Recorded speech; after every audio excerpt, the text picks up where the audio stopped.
All right, folks, your 2-minute warning has expired about a minute ago, so we're going to get started here. So feel free to grab a seat and enjoy your meals. We're going to actually do this a little bit differently today because we have a chock-full schedule here with some amazing speakers. So I just want to start off by saying, first of all, thank you all for being here. Secondly, we're going to, like I said, just move forward, and then I'm going to do a brief round of introductions afterwards. For our speakers, a little bit of housekeeping because I'll probably forget to mention it otherwise. This is the microphone for the live studio audience, which you're all part of. This is not. This is for the Zoom audience. And so I'm going to be passing around this lapel mic. Don't think you don't need to use it because there might be a few people on Zoom that would love to hear this. They're all cheering right now. It's just they're on mute. So with that, we're going to move forward here with our meeting. I'm going to hand it over to Darcy.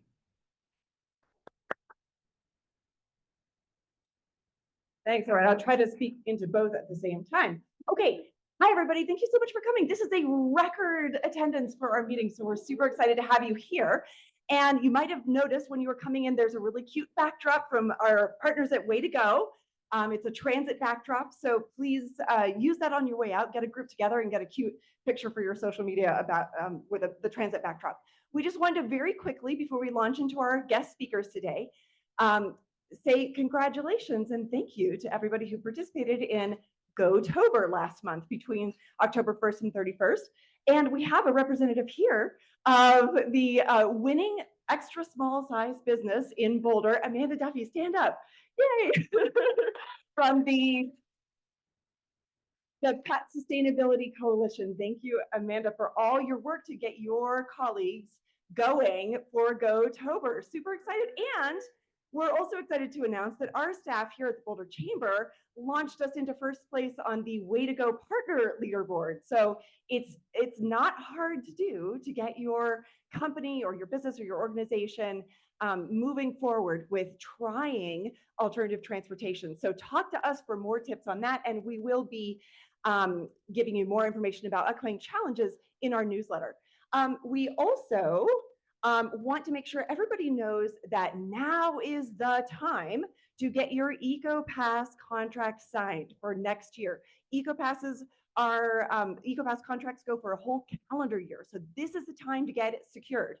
And it's cheaper now than it's ever been. If you have at least 48 employees, it's $20 a person for the entire year. Amazing. And that's before the 50% tax credit from the state. So please, again, talk to us. You can reach out to us at transportation@boulderchamber.com or speak to any of us afterward. So I am going to go ahead and I'll hand it back to Jonathan to introduce our first guest. All right. So before we introduce our first guest, I wanted to make sure that we did just a quick introduction for some of our elected officials who are here with us as well today. So thanks to Mayor Aaron Brockett for being here. Thank you for joining us. Also, thank you to Councilmember Tina Marquis. Thank you for joining us. And last, at least hopefully last, but certainly not least, our RTD Director, Lynn Geisinger, for also being here. And speaking of people of clapping for a second, I want to thank all of you as well as our elected officials for helping pass RTD issue 7A, which will provide another $20 to $40 million to be able to invest. Yes.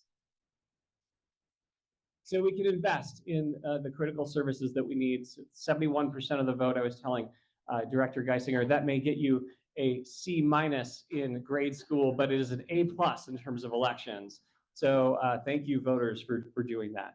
Speaking of voters, I want to now introduce our recently re-elected member of the Colorado House of Representatives, someone that I was very fortunate to serve with, and one of the preeminent leaders, not only on transportation, but on issues related to labor and the environment. Please join me in welcoming Representative Meg Froelich.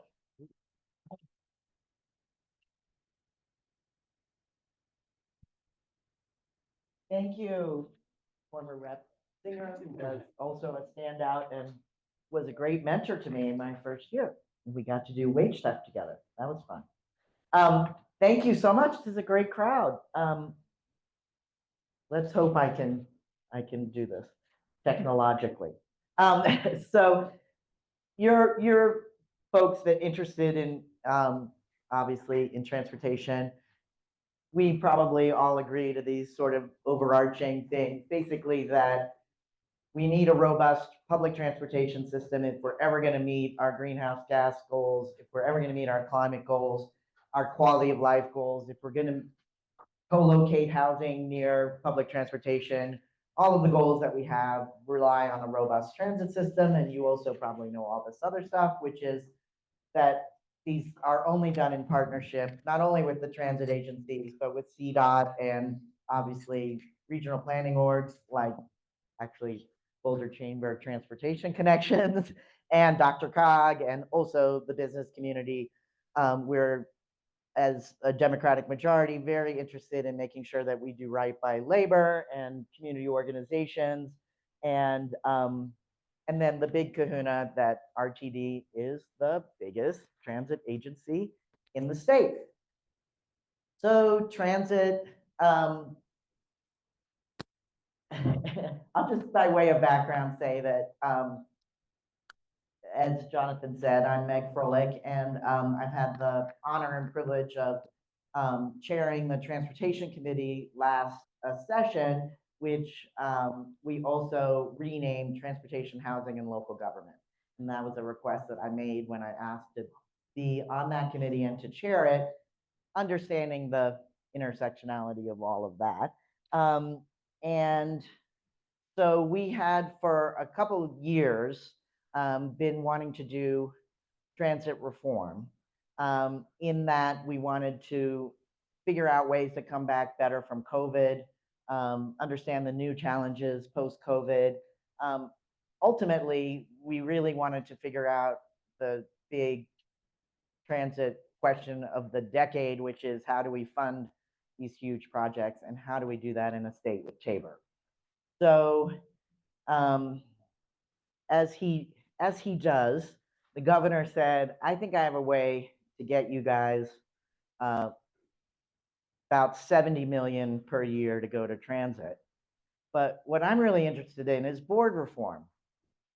We said, oh, that wasn't really something that we were particularly interested in, but I like that money thing. So that led to probably the worst experience I've ever had at the legislature when we agreed to engage on transit and include board reform as part of the process, because we thought we needed to do that to get the oil and gas fee that we ultimately got. And then at the very end of session, the first floor said, oh, we got that oil and gas fee. Thanks for trying. It's okay if you didn't make it. And then so we said, oh, great, because we now are absolutely covered in Rotten Tomatoes that we've been pelted with. So that was fun. But anyway, we, in this engagement process, we really were struck by some of the uncoordinated planning going on where things were siloed. And we felt that there was a deficiency in RTD in cooperation regionally and in some future planning. And the other thing that we've discovered in this process of this discussion is that there aren't specific ridership goals for RTD or for really most transit agencies. And we really felt like that was an important goal that should be included. And you guys all know this, but there's this tension. Obviously, RTD is one of the biggest geographic districts, obviously the biggest in the state, but also nationally, there aren't too many more that cover this many miles. And so there's this constant tension between frequency and coverage. And certainly in my district, I don't have anyone who feels well served by RTD. I have folks who commuted on RTD, commuted on light rail. I have some significant transit assets, light rail stations in my district. Folks were commuting pre-COVID, and then service was either cut or so strung out and diminished that it's no longer viable for them. And so the three main bill sponsors that went into the transit discussion all come from communities that felt like RTD was not serving them and not working well for them, and that and we hear it from our constituents. I would say thing I hear on repeat is RTD, WTF. And I know Lynn, who fought hard against the bill, I think it was tough for the directors because the conversation was so wedded to this idea that the board was kind of screwed up. And so that kind of, I've been saying shit the bed, but I don't know if I can say shit the bed in a public. And then because we have this huge regional, this huge RTD district, do we serve the places where population is, namely Denver? And we did hear from Denver that they overall felt well served by RTD. And do we care about Douglas County? They're paying into the process, but do we really care whether they get their service or not? That's also this competing regionalism versus where the density of people are. And then just how do we come back from COVID? And so one of the things that we did this summer, every summer, the Transportation Legislative Review Committee meets, which is both chambers transportation committee meets to see what's the lay of the land on transportation across the state. We spent a lot of time touring CDOT projects and seeing, sometimes cool things like wildlife crossings, but a lot of CDOT projects.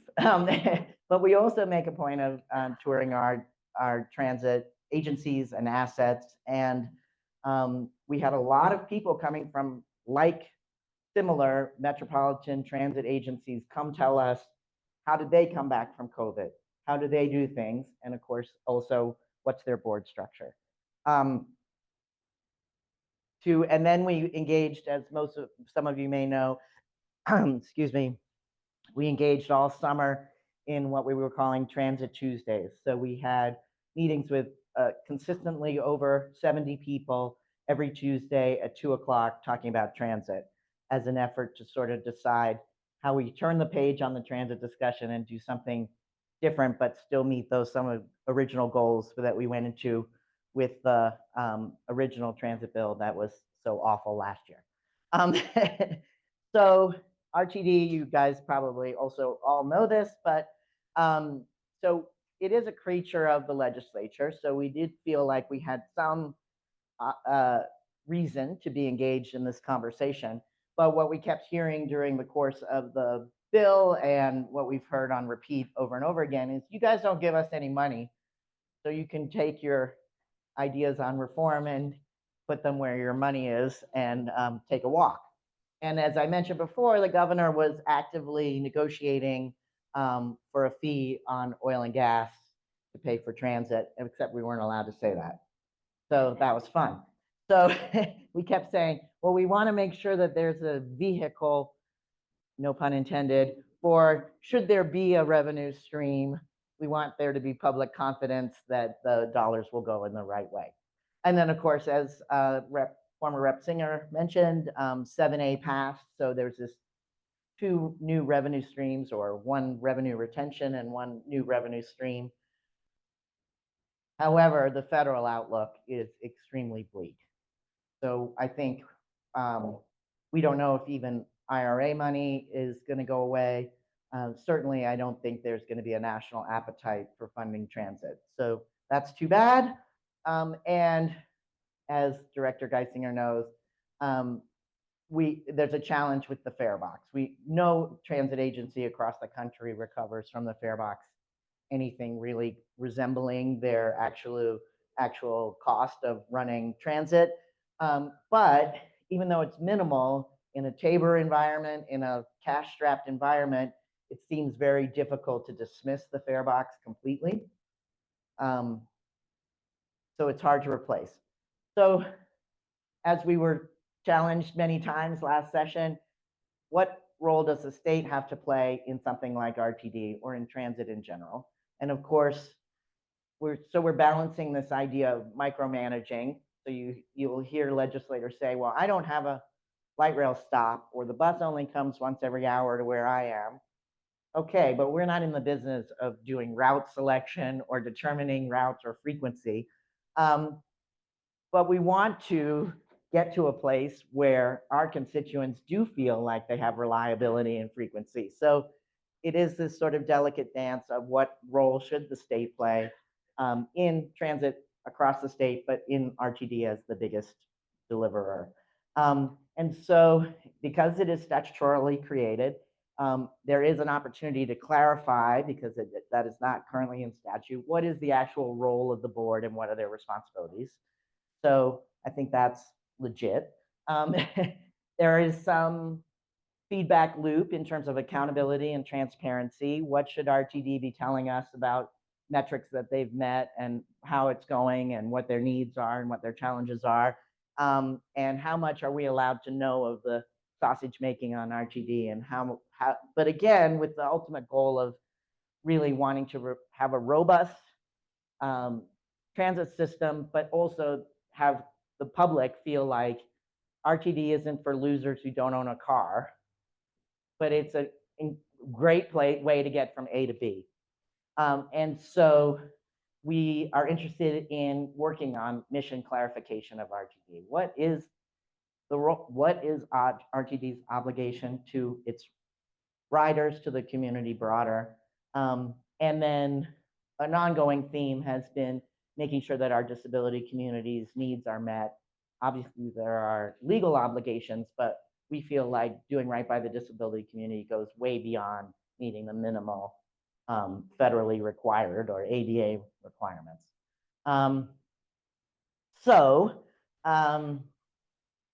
We feel like there's probably a case to be made for coordination in terms of land use.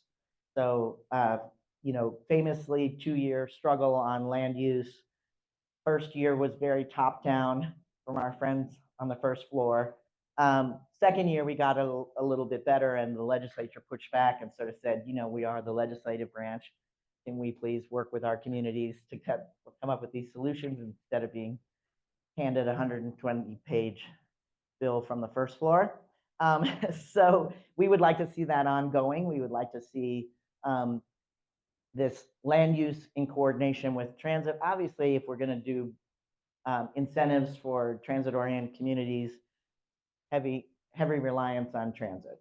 And it's chicken and egg prospects. So if you're developing around, if local governments are developing around a light rail station, how do they ensure that there's actually going to be the frequency and reliability at that station as the developer is building these units for folks to live there, and the multi-use aspects, and or an employer is going to locate near there? Are there folks going to actually be able to get there?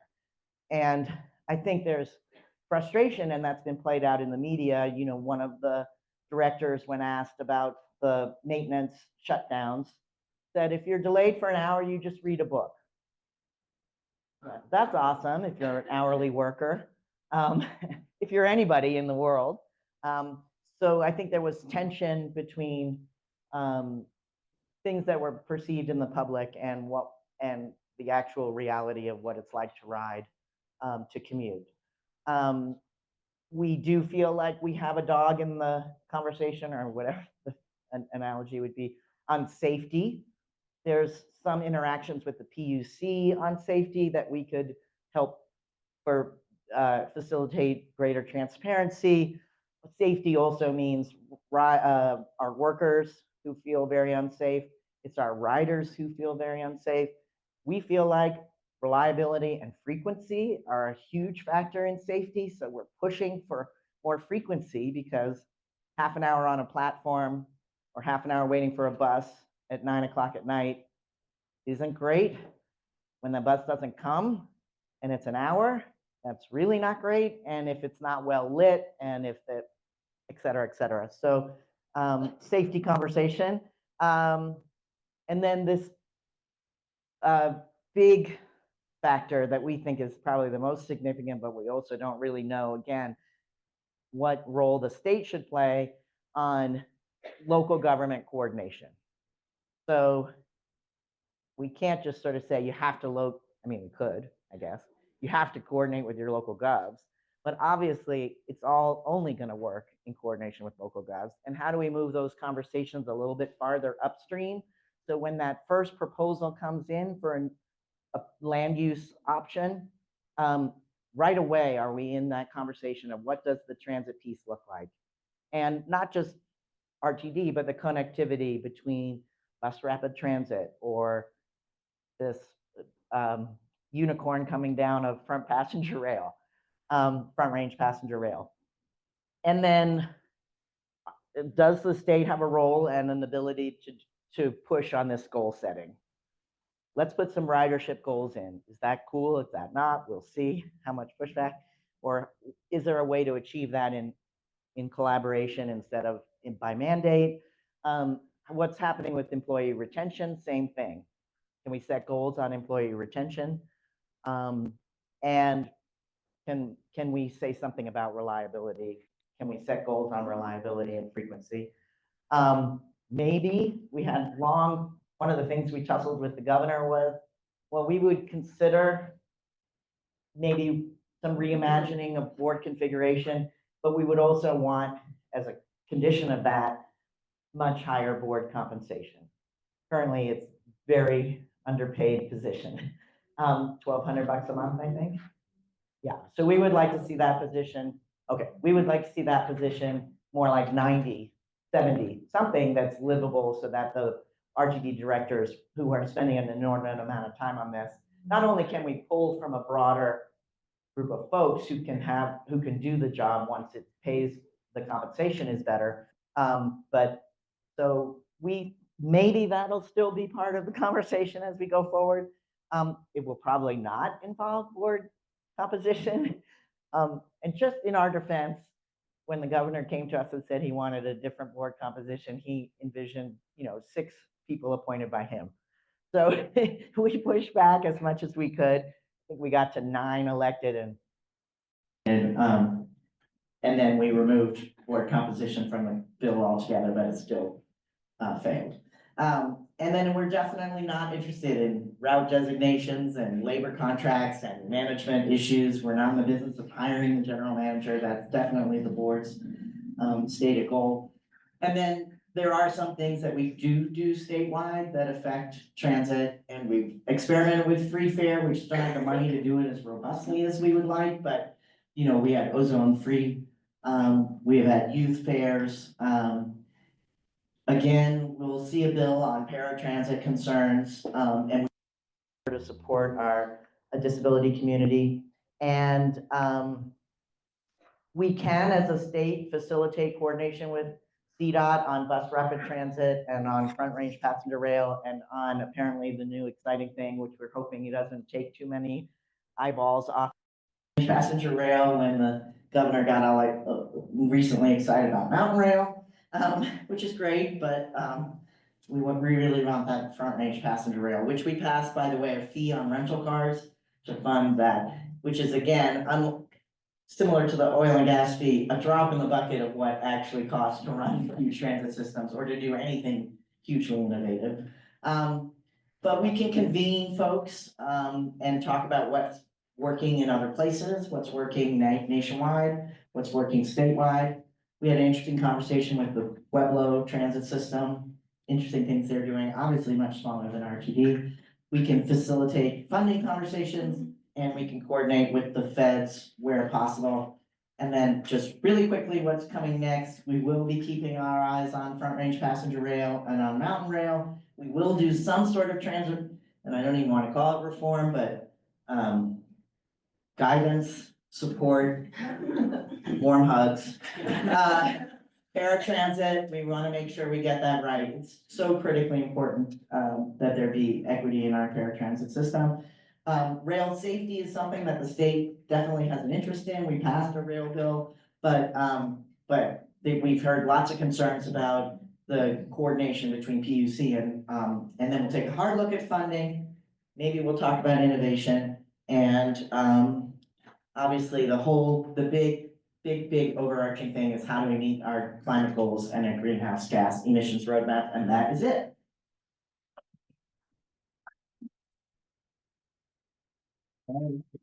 So before we excuse Representative Froelich, thank you for your applause. We've got time for maybe one or two questions from the audience. This is my Oprah moment where I get to move the microphone out there for folks. I'll also make sure we can repeat the question. So I see one hand up right now, so we'll hand it over. Am I supposed to have the other one? I'll repeat it. I understand coverage versus frequency.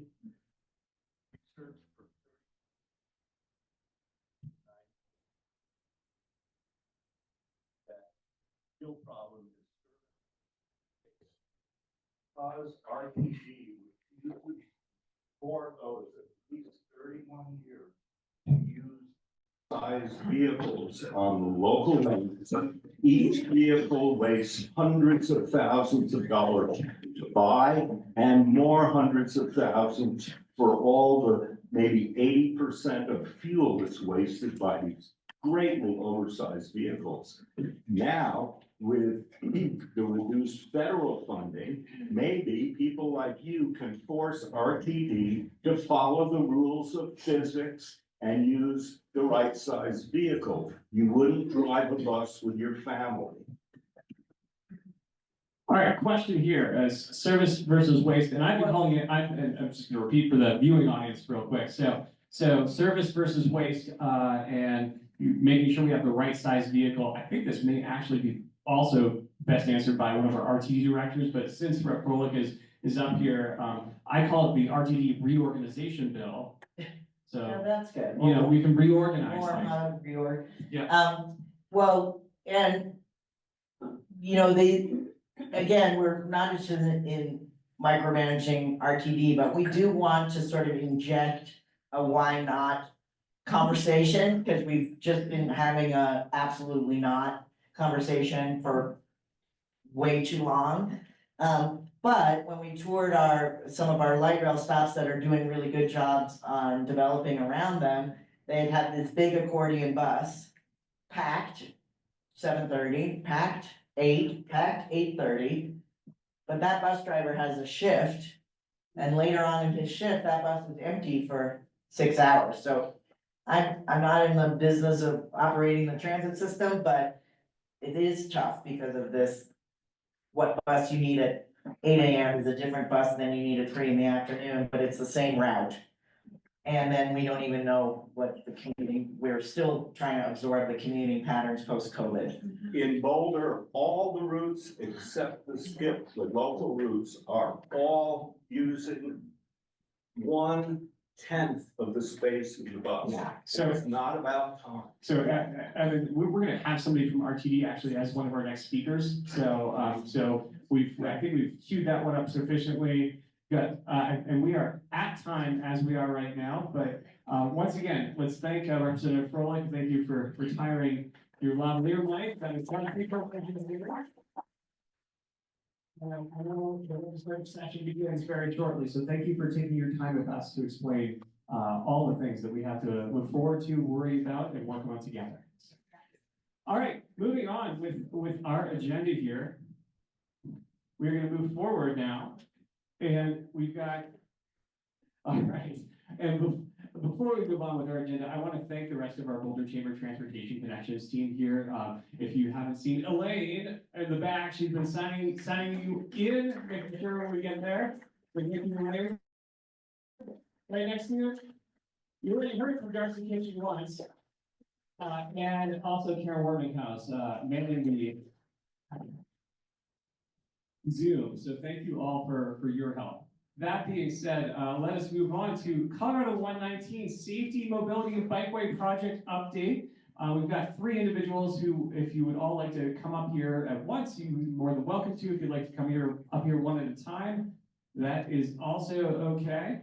Looks like we're all coming up all at once, maybe. So yeah, you could flank both sides here. So we're grateful to have. And let's see if I can get this right. Adnana Murtik, yes, from Colorado Department of Transportation. Brian Ty with RTD. And last but certainly not least, locally here, Alexandra Phillips from Boulder County. So thank you all for joining us. And Alexander, or, excuse me, I'm looking at the names wrong back here, but Donna, are you coming up first, or how are we doing this? All right, well, I'm gonna hand the microphone over to you then. Thank you for joining us. Oh, Yeah, the battery broke, so. But click away.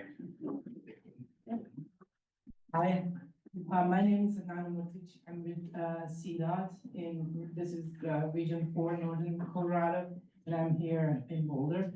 And I cannot tell you, going back, memory lane, I was here last time when we were going through planning process for this project. And now to be back here, thank you, Karen, thank you, Boulder Chamber for having us again. And then I'm so excited to with my team members to share this and all the updates that are happening out there. So let's get started. And again, these are our project partners and sponsors. And I mean, not to put a limit there, because we do appreciate everybody's involvement, especially the community around here, and the support throughout all of these, you know, planning processes and design and construction, and your patience as we're about to share with you what we're doing out there. So yeah, thank you. And the project basically, our technical term is Colorado 119B. However, we all know it as a diagonal, and we're basically, as I was saying, the project limits are basically from Foothills Parkway on the south up to Hoover Street, and I will go through the scope as we go through the presentation, and just to kind of explain all the details that we're working on. And I know this slide shows everything, but we will still go step by step.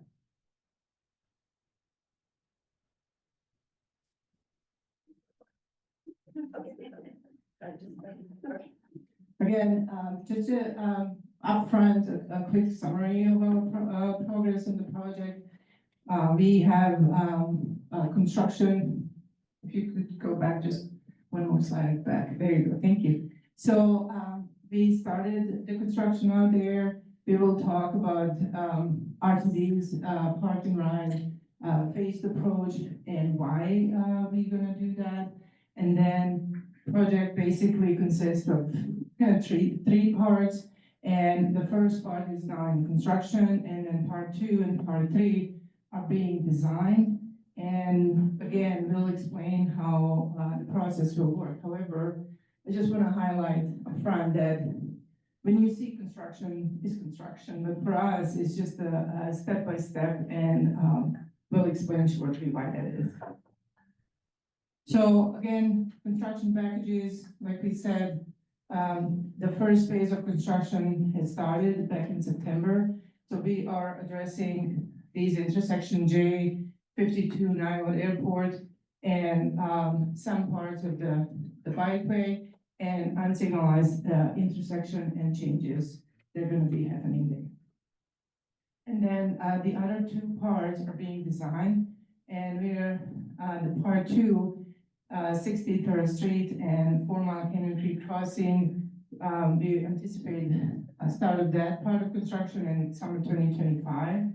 And then construction for Colorado 119 and Hoover intersection later in 2025, possibly 2026. And I just want to mention that, just to kind of clarify a little bit why this is happening this way, because it's a really huge project. And we hired a contractor before we finished design. And then the benefit of that is really to address a lot of risk upfront to make the cost go down.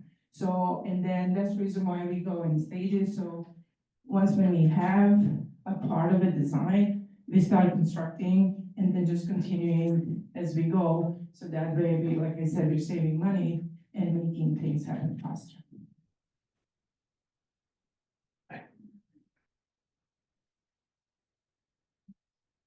Thank you, Anna. Brian T, RTD. I'm a civil engineer and the lead designer for the RTD portion of the project.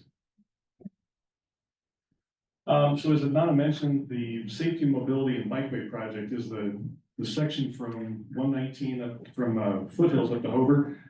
But the larger BRT project also includes street side stops in Boulder and in Longmont. Those are also under design right now, and those will probably be part of the second construction package. Actually, it'll be a different construction package altogether.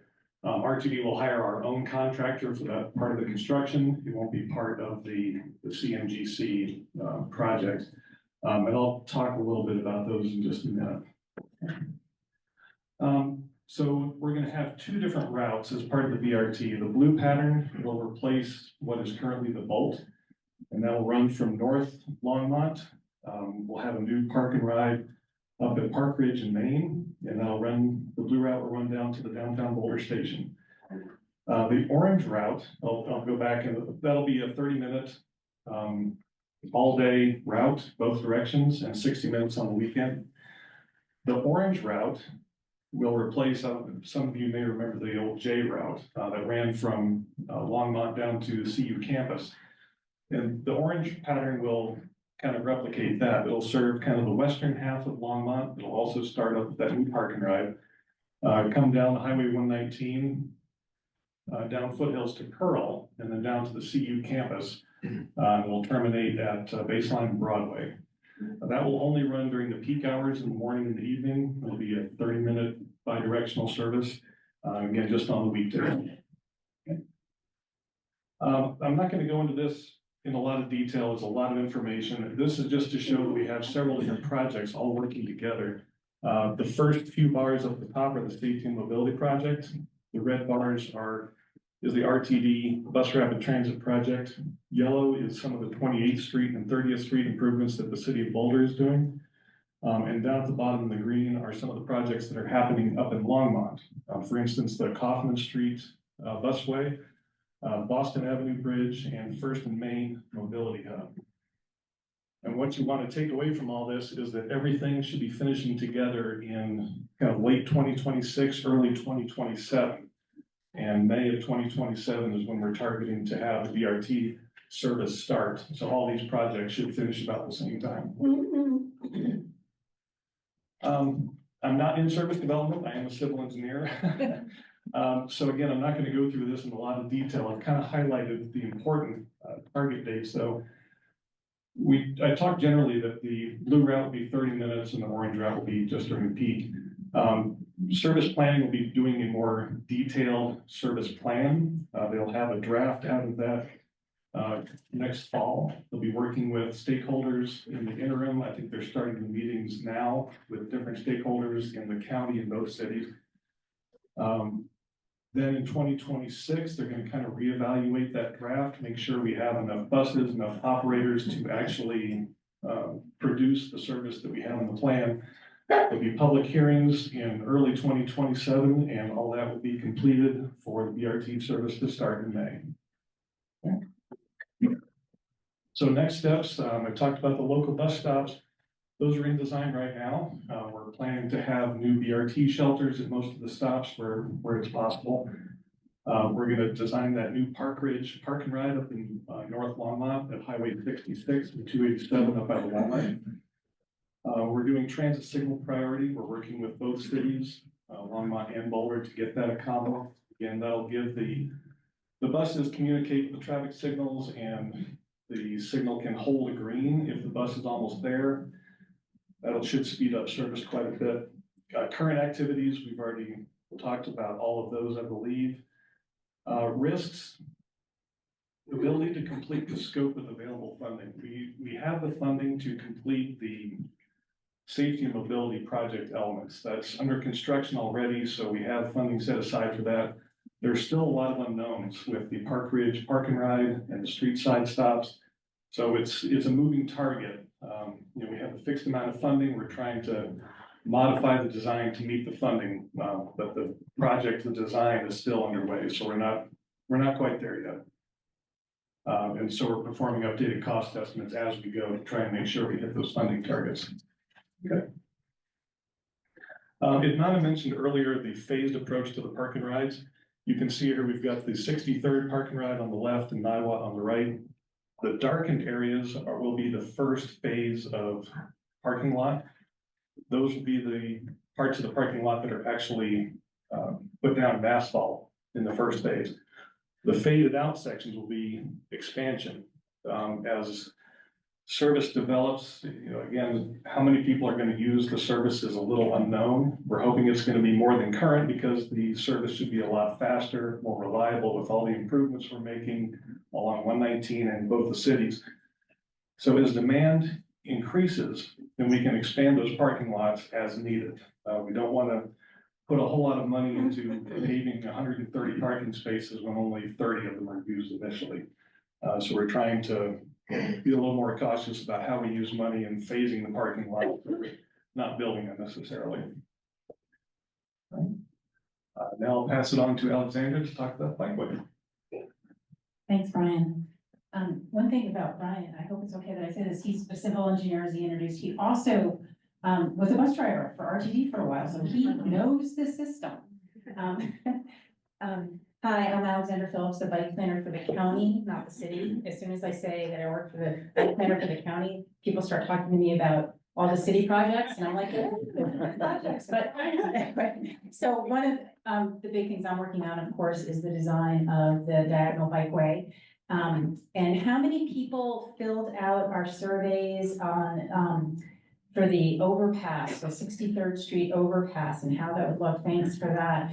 We're still on the design of it, but this is basically where we're going. Go to the next slide. This is sort of how it's going to look. And the next slide. And this is another view of it. I think it's going to be a little lower than this, and it's not going to have those crossbars on the top that birds would like to sit on, so I'm not going to have those. But that's basically sort of kind of, and we developed that, the look from the feedback we got from the public.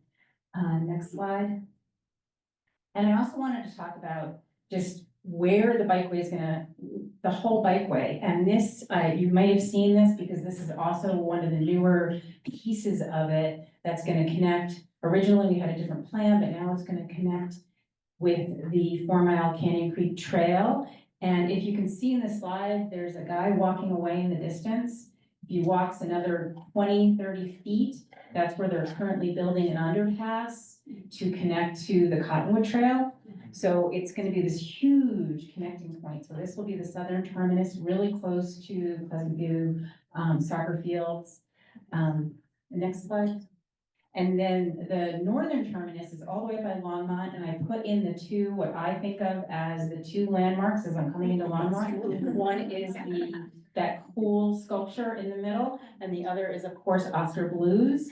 And right past Oscar Blues is an existing, a huge, beautiful underpass that's already existing. And that's where the trail, the diagonal bikeway will connect into. So that's a big, big, long bikeway. Next slide. And this is what everyone is probably going to ask me about and has already been asking about, because when can I ride the bikeway? And before there's a lot going on. It's not just about putting down 9 miles of concrete. Before we do that, there's a lot of going on with ditches and so many different things, moving utilities. And then on top of that, we have the different park and rides. And Brian showed a slide of that. So it's a lot of stuff going on. I put in green some of the projects that have already kind of started, but the ones that haven't even started. So that is all gonna have to happen before it's a rideable bikeway. And then it just kind of points up towards Longmont, where I didn't even show on this slide. We haven't even started that work yet. We're still working on getting the permitting from actually FEMA for, because there's a lot of water, if you notice, in that little area. That whole diagonal bikeway area is on a low part, so there's a lot of ditches and water stuff that we needed to deal with. And then it's got to be, the concrete has to be put down. It's going to be a project. So if you all want to like put it in your calendar, I'm hoping to ride it on New Year's Day, January 2027 is what I'm hoping to ride on. There's a chance that it might have been even earlier than that, but it is going to be this huge. It's going to be changing for so many people that want to travel in different modes, and of course it can connect very easily into the bus rapid transit. And yeah, that's my last slide. One other thing I did want to mention really quickly is there are a lot of projects going on around, in and around the diagonal. Some of them are city projects, some of them are county projects. It's because a lot of projects need to happen in the winter. It's because we've had funding from the current administration, lots of funding that we were able to apply for and were awarded. There's a lot of projects, so we're just asking for your patience in what's going on out there, because there's gonna be so many more connections than ever before when it's all done. Thank you. So as I mentioned, I want to show you individual locations and design, proposed design, and what we will be constructing out there. So hope I won't put you to sleep, but Alexandra already described the 4 Mile Canyon Creek connection. So I'm gonna go to the next step, which is a J Road intersection. And if you could go, so this is pretty much the view and then the design. So all the dark parts are basically the widening of the road. And then this is the bikeway, because the whole bikeway will be located in the median. And then the underpass here. So these bus queue bypass lanes are basically being constructed at each intersection. And what that does is really that those lanes give priority to buses. So that is the part where we are hoping to see that time savings, and when you're traveling throughout the corridor, that bus is not stuck in traffic, but it's just, it has that priority to get through the intersection before anybody else. So that is really the goal here. And then each signalized intersection has the same, more or less, idea how we put that together in order to provide, first of all, the bikeway safety, because it's in the median, it's separated from the traffic. And you don't, unless you want to, of course, there are connections here for the bikeway, but there is a pedestrian underpass for that safety, for the direct connection between Boulder and Monmouth. And then 63rd, one more please. Yeah, 63rd, this is the ultimate configuration. Brian already described the plans for park and ride. And then Alexander showed that pretty rendering. We don't have pretty rendering, that was a good one. So this is the overpass, that bridge that you were looking at earlier, this is where it's happening. So we had a lot of a huge border line here, so it was way too expensive. So we switched this one to be a pedestrian bridge over here. And then we have at 63rd, we have bus stops. So like I said, you have lanes for buses, and buses will go through the intersection into the bus stop and continue. And the same way here, so that way you have that separation, and just giving you priority to transit here. And then 52, this is, I mean, you're probably familiar with 52. This is the existing configuration, and if you can, and this is what we're building. So that one is, I mean, if you're driving there, I don't know, you've probably seen that construction already. That is the, for now, major piece of the whole corridor. And what's happening right now, when you're driving through, there are barriers here. So we will be building the southbound closer to IBM facility over here. This northbound is gonna stay in the same configuration. However, we are moving this, the approach on 52 to provide this queue and provide more storage space here. And what that will do is basically better traffic operations and functionality and safety for the whole intersection. And again, here we don't have park and ride, however, we do have bus stops here. And then again, the big hole now, if you can see it when you're driving, and please be careful, that big hole is the underpass that is happening at 52 as well. 9 watt is similar, like 63rd, except as you know, there is an existing park and ride, and then that one will be modernized and extended here as well, and then again, bus stops here on this, and then, the bikeway and another underpass here as well. And airport, I don't know, how familiar you are about the changes at the airport, but basically, we will, modify the existing bikeway a little bit here, simply to provide safer, crossings for pedestrians and, bike traffic, specifically here. And then, we will close the southbound because the amount of traffic, like the numbers were really low, so we were able, for, again, the operations here, we were able to close the southbound and it would only be the northbound. And we did have some, proposals here.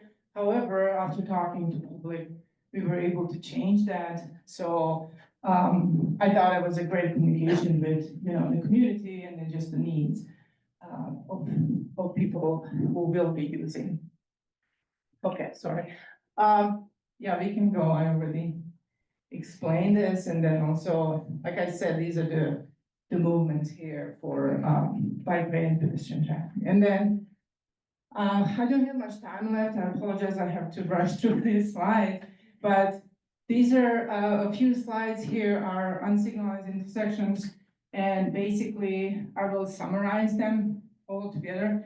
Is also, initially we did signalize only. However, after reviewing, crashes and those patterns there that people were getting hurt really. So we had to go back and revisit these, and then changes are really clear. On 55th, there's closing also southbound and leaving northbound here to access the neighborhood here.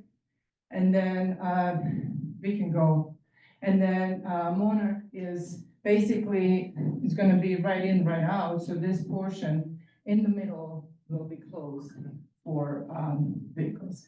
And Oxford and 83rd, not major change, it's just installing the LED flashing stop sign. And then next one is Fordham. It's really, there's 2 lanes, and northbound, there's gonna be 1. So this one is a really minor change. And then construction updates. So like I said, we started construction in September, and you will see, I mean, it's already out there, a lot specifically at intersections, and then there will be traffic delays, there will be lane shifts, and we just understand that it's an inconvenience. It's really hard to build a project this size without actually having that situation out there. So again, just appreciate everybody's patience while we're working on these lane closures and shifting lanes. And I understand there were a few instances where traffic lights were not working. So that, we apologize for that, and we know it's happening and we're working on that. But we're thinking this is just like a initial hiccups, and then it will get better as we go through more construction. And I mentioned already, I don't need to go through that again. I just want to mention that there will be 7-day full closures on J and I1, and we will try to provide enough notice about that. And the reason why we're doing that is really to reduce that impact and just do it as quickly as possible and be done with it. And then 52, like I said, that IBM Drive will be closed for 50 months because you've seen it's a major construction. So really, we need that time and space to work there. And then these are just ongoing. I just thought they were great. Maybe that's my engineering brain that I get excited about things like this. But yeah, definitely, yeah, we can go through. This is J, this is 52, 52, and 52. And then, yeah, this is Alexandra. Thank you.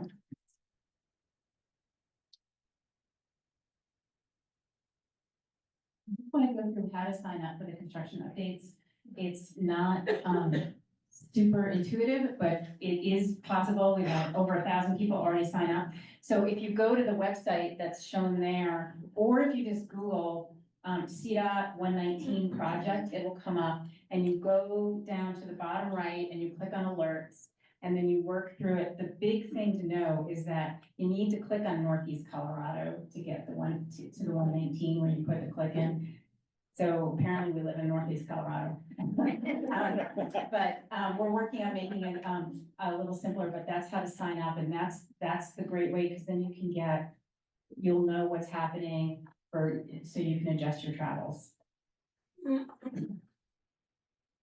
All right, so, before we go to questions, I want to make sure we set aside time for one more presenter, but if you didn't know you lived in Northeast Colorado, now you do.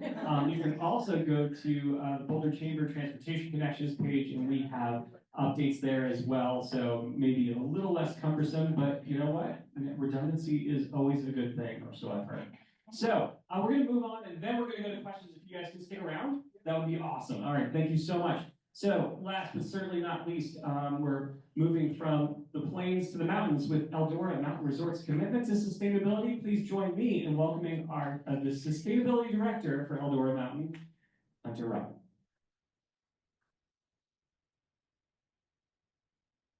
Hi, guys. Thanks for having me. My name is Hunter. I'm the Director of Sustainability and Project Development at Eldora Mountain Resort. So a couple things. The sustainability piece, my primary responsibilities involve our Play Forever program, which is our corporate responsibility commitment to protect the environment and support our community. And then the project development piece is the larger projects and look at those through a sustainability lens. So I'm going to talk to you about a project we completed a couple years ago, our parking lot. We had a parking lot expansion. But just to kind of figure out how granular I need to get, how many people here have been to Eldora? Nice. Okay, cool. Hi, guys. Okay, so we are Eldora's Boulder's backyard ski area. We're not like the I-70 resorts. We are a day ski resort.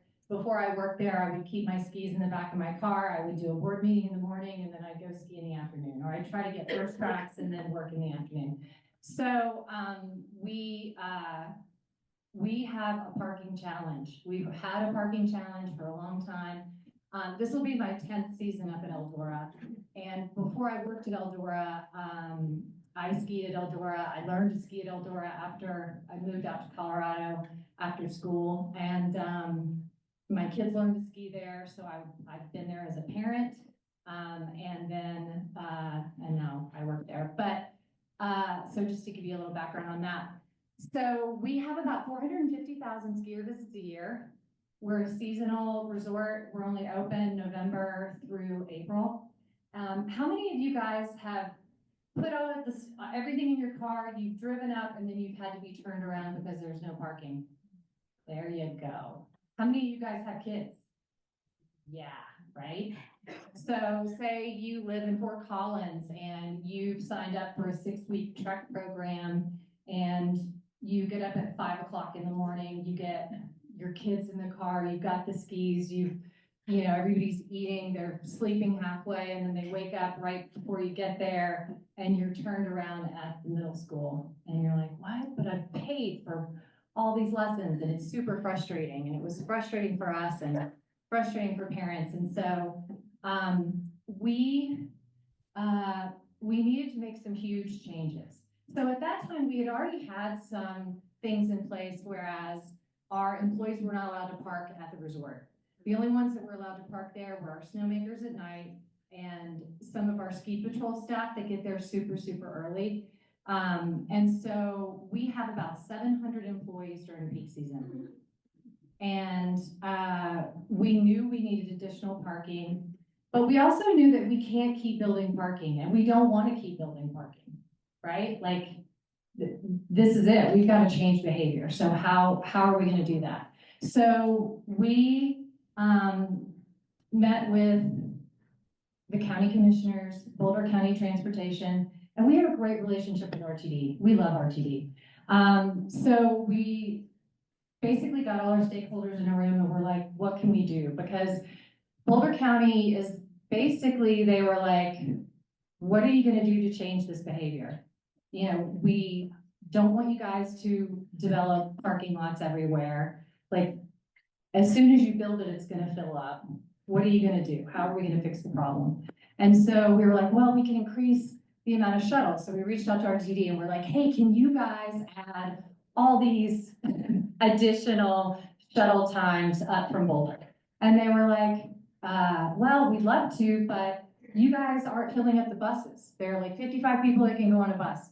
Your ridership is maybe 30 people on the 7 a.m. bus. Well, 7 a.m. is our employees. So it's like, okay, why are our employees not taking the bus, right? So that was kind of a heads up that we need to make that easier for employees. And then, so we're like, okay, that's the employee piece we can control. The guest piece we can't control, right? So we've got to do incentives. So the first thing we did is we did a traffic study to find out what our average vehicle occupancy is. And because we are a day resort and because a lot of us have behaviors like mine, where you keep your skis in the car and you go up and do a few runs, you're single occupancy drivers, right? Like you don't have time to carpool. So it was trying to figure out what our baseline was, where we were starting at. We were starting at 1.6 average vehicle occupancy. So Boulder County was like, okay, that's not great. So let's try to get it up over 2.1 within 3 years. So basically, they want us to, in exchange for approving, okay, I gotta hurry. We have so much to get through. But if I'm not making sense or if you have any additional follow-up questions, just find me after and I'll speed it up. So our goal was to reduce scope 3 emissions, increase parking at the resort, and increase our average vehicle occupancy. Okay, next. Okay, so we entered in negotiations. We had a lot of the employee-related shuttles happening, but we just expanded on them. We, whenever RTD, like they have a 7 a.m. and a 9 a.m. up to the resort and 11 a.m. We contract shuttles and we have an 8, we have a 10, we fill those in. We have shuttles coming from the Boulder County Justice Center. We have a permit for that parking lot on peak days and weekends. And so we shuttle all of our employees up. It's also complimentary shuttles for guests. We worked with RTD to get permission to try to fill seats by, we have employees at the RTD Boulder Transfer Station, and they're passing out complimentary, not lift tickets, complimentary bus tickets to all of anybody who's waiting in line to get on the MB. And then we meet with RTD a couple times a year. We talk with them all the time, like, I'm so sorry, there's a bus stuck on the Shelf Road, so we work with RTD constantly, but we have sit-down meetings twice a year and talk about other ways to incentivize. My team, the sustainability team, we meet the bus on the weekends and we hand out Eldora swag. Thank you for choosing alternative transportation. We compensate our employees for that hour of commute time that they're on the bus or they're carpooling. We worked with Way to Go a few years ago where we rented a van that would, that our managers that lived in Boulder would share and they would carpool up. So this is just the excerpt from our conditions of approval from Boulder County that just outlines average vehicle occupancy doesn't reach 2.0 by 2023. They'll need to discuss implementation of additional measures and how we're going to meet that. So, and then on peak days, filling in with additional shuttles. So we provide premium parking for high occupancy vehicles, 3+ people per car. And then on weekends and peak days, single occupancy vehicles are required to pay a $10 fee. And they have to park in the furthest parking lot, which is our newest parking lot. So, and then that fee goes to pay for additional RTD tickets. And then this year, we're really excited that instead of having to purchase individual RTD tickets for our employees, they're all getting eco passes. So we're happy about that. And then we work with Netherland High School. It's a PTA fundraiser. We donate $32,000 to the Ned High School PTA to pay for the use of their parking lot. And then I already mentioned the Boulder County Justice Center. We have a permit and we have 333 passenger shuttle vehicles that go up to the resort. They go up twice in the morning and down twice in the afternoon, and those are complimentary. So incentives, how do we incentivize? We have incentive prizes for employees and for guests. We do the incentive pay, we do passes, and then we have preferential parking for EVs. We have 15 dual port charge point chargers that we got a grant through Charge Ahead Colorado.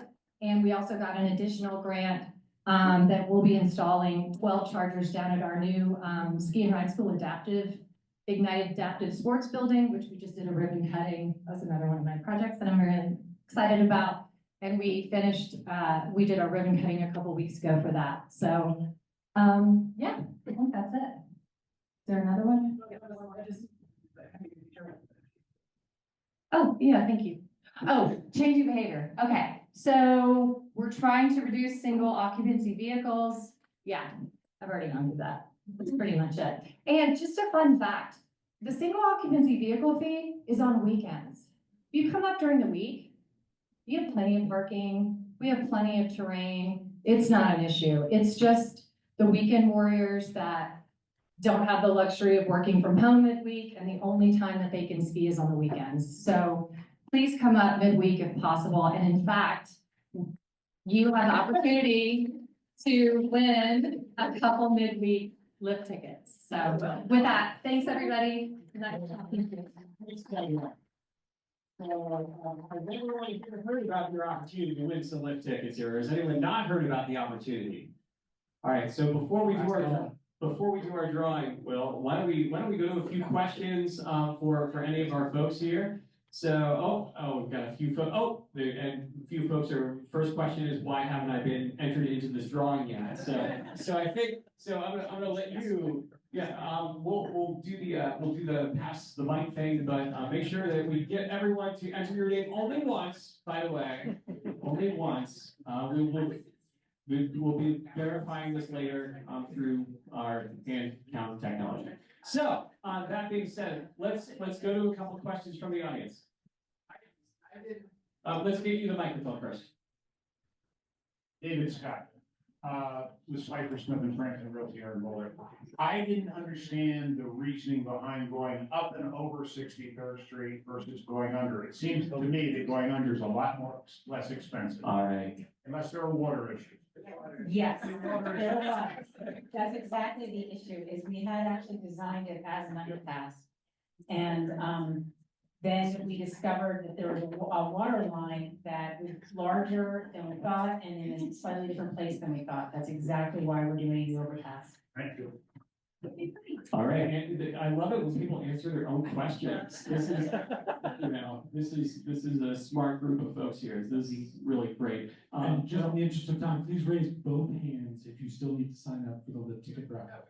One, I see two. All right, we're on the way. All right, Elaine, thank you for grabbing those as well. And also, any other questions now? You can just raise one hand now for that. So.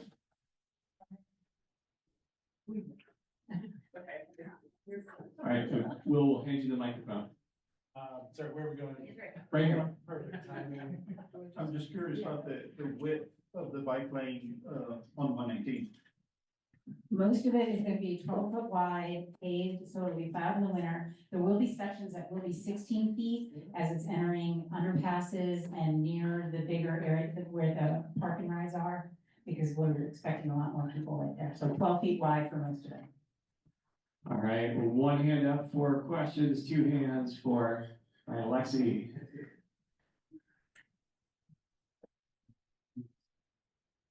Lexi Davis, Community Cyclist, probably a design question for Alex. It was pointed out to me that there's some slip lanes for pass accessing the main bikeway. And I know the city is doing studies to make those safer because they're very dangerous for vulnerable users. and hopefully we'll no longer have anymore. So I'm just wondering what safety considerations are being, how that's gonna be addressed when cars are trying to go 60 miles per hour on the long ramp. Okay, so I think what you're really talking about is for cyclists like on the road and let's say Niwot, and you've got, vehicles turning from Niwot right and speeding up, getting onto the diagonal or off the diagonal. We're improving the crossings, there'll be, some raised crossings. There's also going to be, for example, in J Road, if you notice on the county parts of J Road, we already have skip striping in the conflict areas, which is you're in a bike lane and then there's like saying, watch out, everyone watch out, there's a conflict area. That's gonna be extended onto the J Road part that's in the median, it'll be the white skip striping. So we're really aware of trying to make all the bike and ped connections to and from the diagonal safer. All right, we got two more questions here. We'll see if we get to the last two questions. Will, if you be willing to pass the mic, we'll start on my left here. This is a question for Hunter, but I was wondering if you're seeing less days where you're turning cars around or you're seeing less vehicle turnarounds, and what's your overall judgment of the success of the transportation options you've been putting in place at Eldora? I was just wondering if you're gonna ask for another entry into this, but we'll go with the question. Yes, we've had great success. I think in 2016, we had 14 days where we turned over 500 cars around. And last year we had 2 days where we had to pause, but we didn't turn anybody around. We were able to get them in, but we had to wait, because what we do is because it's also a safety thing. We have one egress for ambulances, and so we can't overpark the lots. It's not safe for our guests. And so we basically, our parking team, they drive around in little UTVs and they count spaces, and they're on the radio and they're talking to somebody down at the high school, and they'll say, I've got 20 spaces in Elk Lot, and then they'll send in 20 cars. And then as, you know, it's just that it's super, super busy right when programs are starting, like their lessons, so like 9 to 10 a.m. And so people are, you know, if you wait too long, it's just, you're gonna be in gridlock. So, but we're still on I-70, right? Welcome to Eldora, not I-70. It's gonna be the new one. So, and we have one more question, or maybe not. Oh, yeah, we got one more question. So, Will, if you wanna, all right, I'm gonna hand the mic over because I'm closer actually, so. I'd rather have Will's mic. So two-part question for 119. There seems to be construction already, as mentioned, and in those areas, it looks incredibly unsafe, especially for cyclists. What consideration is being given to cyclist safety as the construction is done? And then in addition, what coordination with law enforcement is being done for the entire term of the project, in the sense that you're gonna have construction zones on 119, people drive 80 miles an hour on 119. So what coordination are you doing with law enforcement to make sure that there's some speed control on 119 during construction? I'll take the first part of this and then I'll hand the mic over to Anana. So on 119, all during the project, there will be a 5-foot shoulder on the right side and both. That's a minimum of 5 feet, which is smaller than what is there now. But there'll be a minimum of 5 feet marked shoulder there. So because we do know that cyclists are still using the diagonal, just as vehicles are still using the diagonal. I think the speed limit was lower, but I'm gonna hand this over to Anana for anything else. Thank you, Alexander. So basically, we, I don't know if you noticed, but we already lowered the speed limit. For example, on the southbound from, starting from Longmont, it was 65, now it's 55, just to, and I understand there's no construction there at the moment, but at least just get people to slow down and not speed up that much. And I do know that we do have a contract with CPS, and working with them and having them out there as needed, because we do understand that issue with the speed limit and people not driving the speed limit. And hopefully, and once when we need to shift the lanes again, and I'm expecting more, like the lower speed limits even more, just to accommodate that construction and make sure that the safety is being addressed. So putting a speed limit up is one thing, right? But enforcement is altogether a different thing, because the speeds, car speeds don't actually come down, right? So all you have to do is go out on 119, we've all been there, it's literally 80 miles an hour. And everyone drives in the left lane. It is crazy. So narrowing the bike lane to 5 feet, removing the rumble strips, which provided some small amount of safety, and not doing something to control speed seems to me to be a recipe for disaster.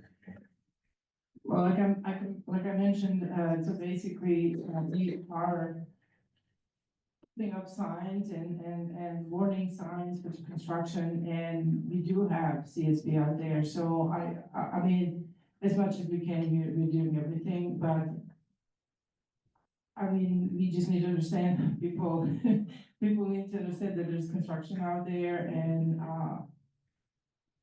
I know that's been a problem in Diagonal.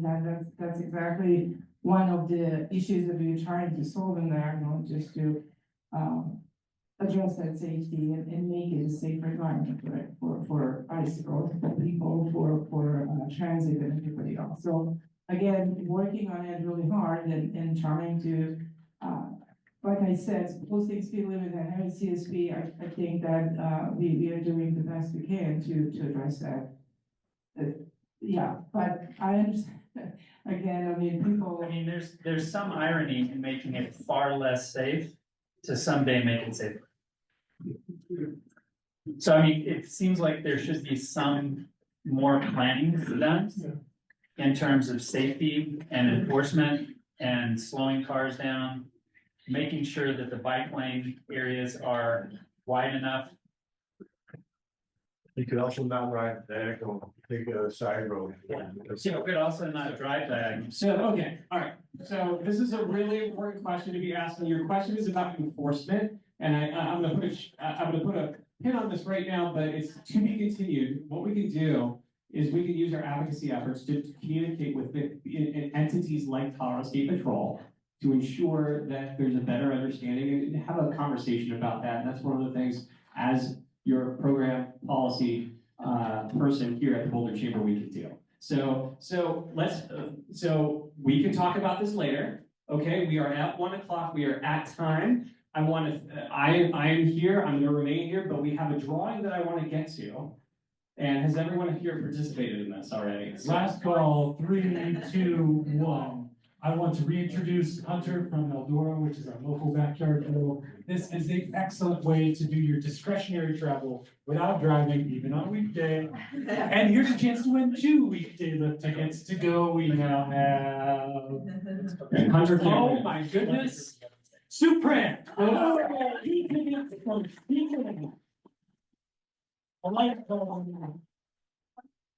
One more. Congratulations. Drum roll. And now we have, oh my goodness, in the far back, in the sun, Gene Sanson. Please consider the NV for the Justice Center shuttle. Thank you all for coming. Drive safely and drive.